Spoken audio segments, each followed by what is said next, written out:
These little Christmas trees are a great way of using up your scrap fabric, and you don't even need a sewing machine, so it's a great one for the kids to get involved in as well. What you will need is a couple or more of these little polystyrene cones. I bought some tiny little plant pots from a craft shop and glued in a very fine piece of dowel, a little bit thicker in the bigger ones, and then while the glue is in the bottom I've just put some tiny pebbles in there. You can actually fill that up if you wanted to. So that's going to be my base, and that needs to be quite heavy to make it sturdy. So with scrap fabric you don't have to be exact. I'm just going to roughly cut it into squares of around about 1.5 inches. Don't have to be perfect, don't have to be perfect squares, and actually it's ideal for ribbon, because all you need to do then is snip the edges and around about 1 inch, 1.5 inches, snip down the sides. And because I'm using pinking shears, that gives that serrated edge, the zigzag edge, which means that your fabric's not going to fray. And I'm going to lay them face down on my table. They could be all different colours, it could be patterned fabric. As long as it's not stretchy fabric, it doesn't matter. So all face down like so. You can see how they're not perfect sizes and they're not perfect squares, but that really doesn't matter.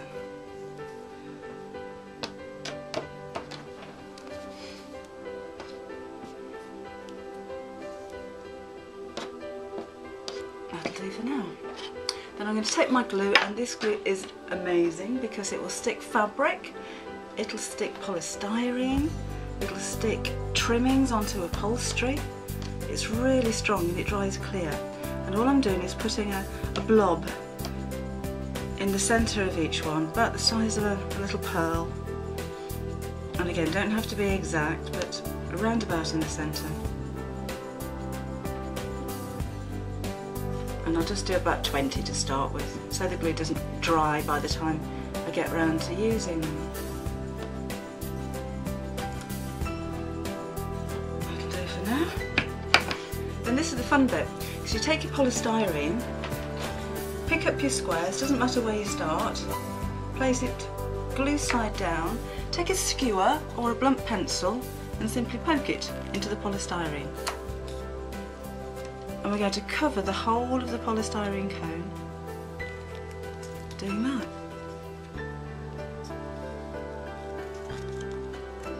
And it leaves a lovely texture, and I really don't think it matters if it frays a little bit around the edges. So you could use a raw edge with some woven fabrics. So this could be glittery fabric, it could be lurex, you could even use denim. Just carry on all over. Try and get them quite close together. So, oh, that one's come out. Push it back in again. So you don't see any of the polystyrene behind it. But you can always go back again after and fill in the gaps when the glue is dried.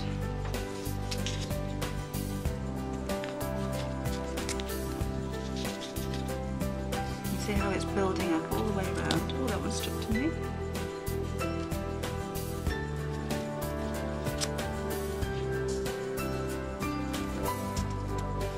And that glue is going to hold the fabric into the polystyrene. There you go. When it's dry, that's going to be dry long term.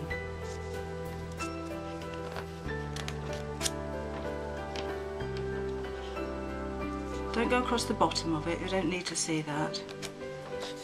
And you can see how that's building up quite nicely. I think that one's a bit big, so I'm going to take that one off and put a smaller one in there. And always cut those down that were a little bit too big.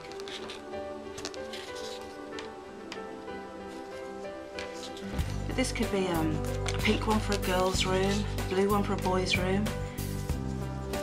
You can do them with denim.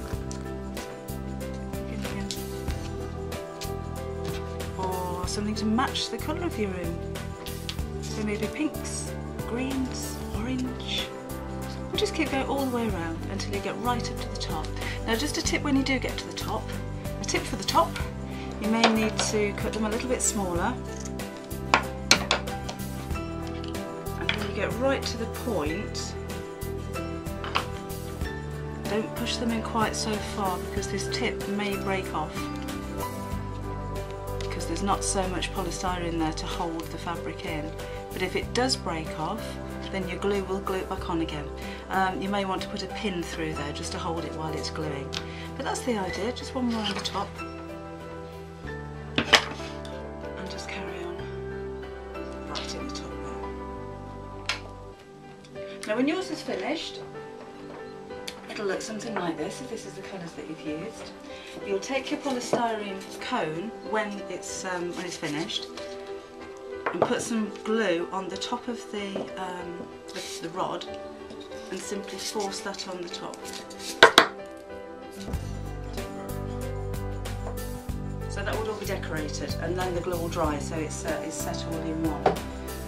But this is using a different type of fabric, and instead of using the doweling rod this time, I've glued the polystyrene straight onto the top of the plant pot. So I just simply put some glue around the edge, sat it on top. I think there's some stones in the bottom of the plant pot glued in place to make it heavier so it doesn't tip over.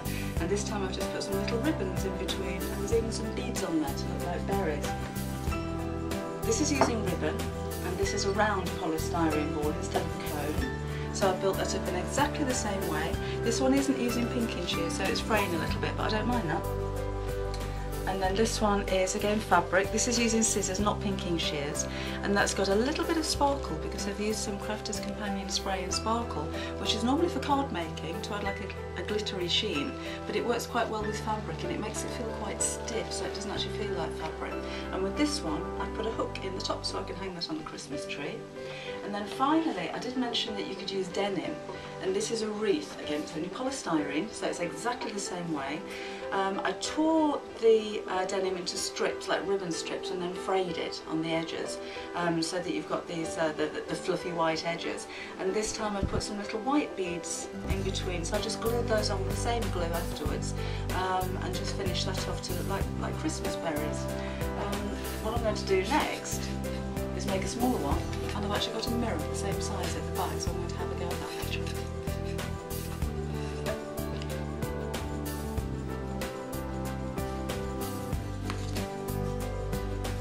I'm just going to finish off popping the rest of my fabric squares into a mirror,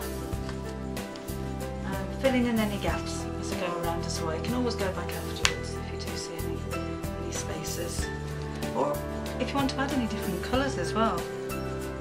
You could always go back at some point, like with this pink and black one, and put a little bit of silver in there. Just poke them in, nearly done. It's quite satisfying. Whoops! And this whole polystyrene circle's only taken me about half an hour to make, so it's quite a quick gift for the impatient to make as well.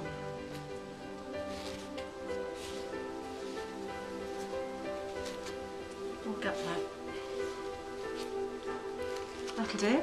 Now I would leave that to dry, but you don't want to be watching me watching glue dry, so I'm just going to pop some glue onto the back, quite a generous amount, so this will take quite a while to dry, but I want it to be sturdy because of course this is going to hold the glass on the back.